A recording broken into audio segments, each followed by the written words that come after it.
Zacchaeus ran ahead, not knowing exactly what he would see, but he excitedly ran ahead to get a look at what inspired him.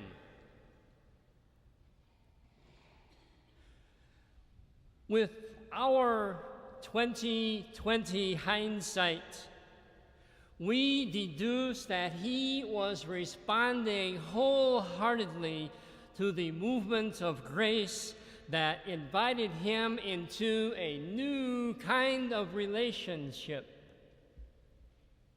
The relationship described by Jesus himself when he said, "Zacchaeus, hurry down from there, for I must stay at your house today."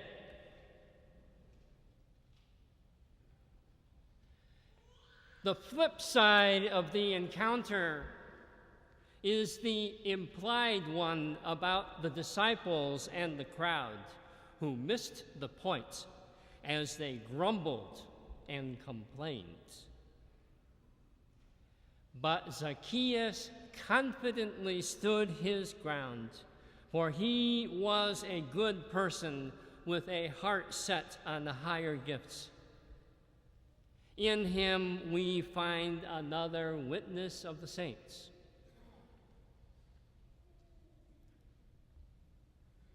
Sadly, now as then, many people don't run ahead or cannot see into the heart of the incarnation. Maybe because they're just too tired.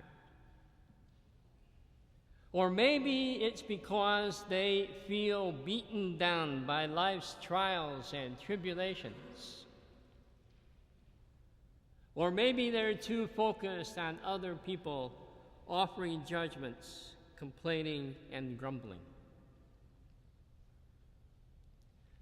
But whatever the reason, we find open to us an opportunity to exercise our baptismal mission. We become hopeful prophets of joy to this world.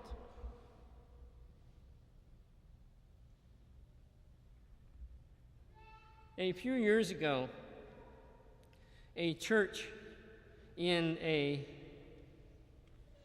rough and tough, run-down neighborhood in downtown Kansas City launched an after-school program for children.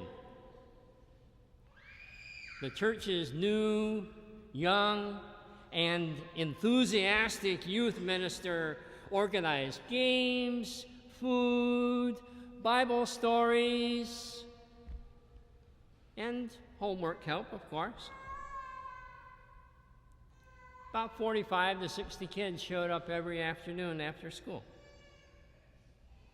But then one day, a mother showed up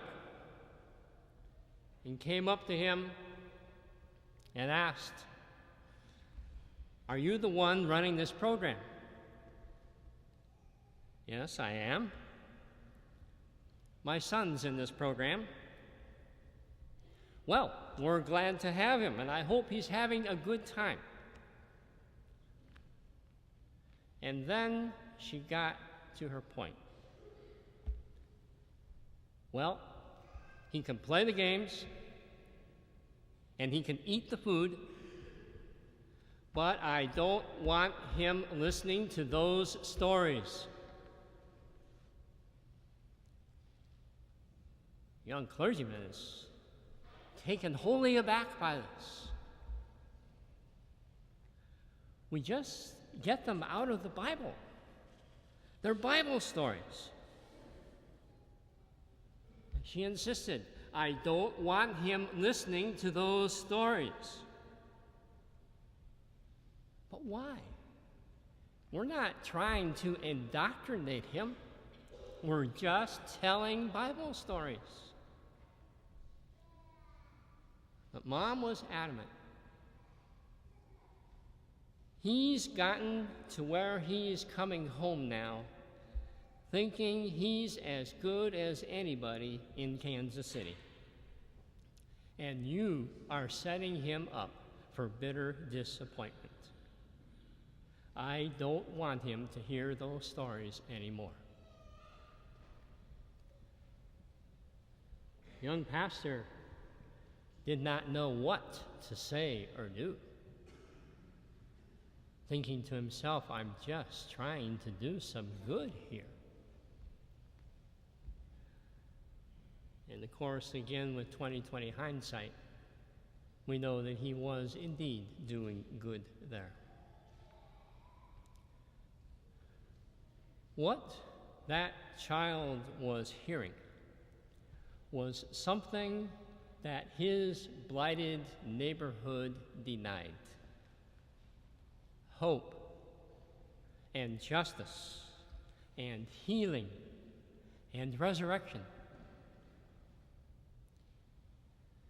On the other hand, the lived wisdom of the prophets and the evangelists testifies to the Spirit, which constantly raises up the fallen and heals the broken and recovers the lost.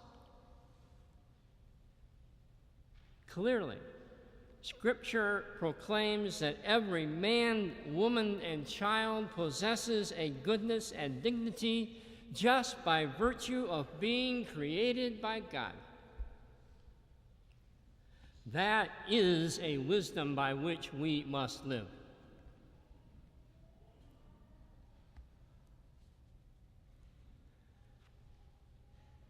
That is in large measure why we are here today at this Sunday liturgy, that we might receive the guidance and the strength that helps us on our journey.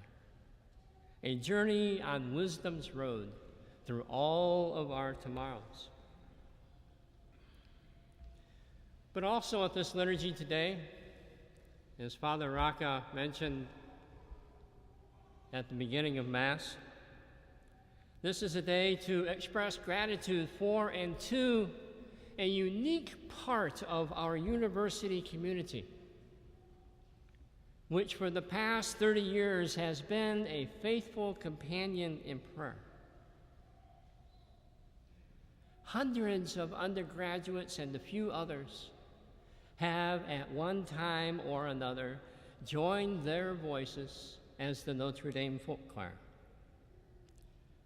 plumbing their own depths, leading and helping us to express to Providence our innermost thoughts and feelings, whether in good times or in bad, in sorrow or in joy. And furthermore, they have carried the good news to dozens of venues throughout this country and across the pond to the UK and Ireland.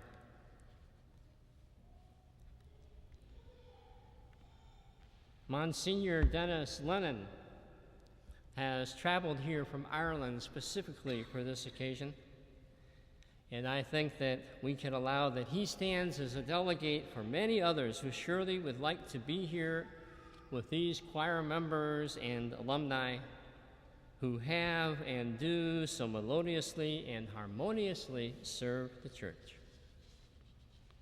I hope that you will join with me in prayer to thank Almighty God for this great gift and to pray that it may continue to be a source of blessing for all of us.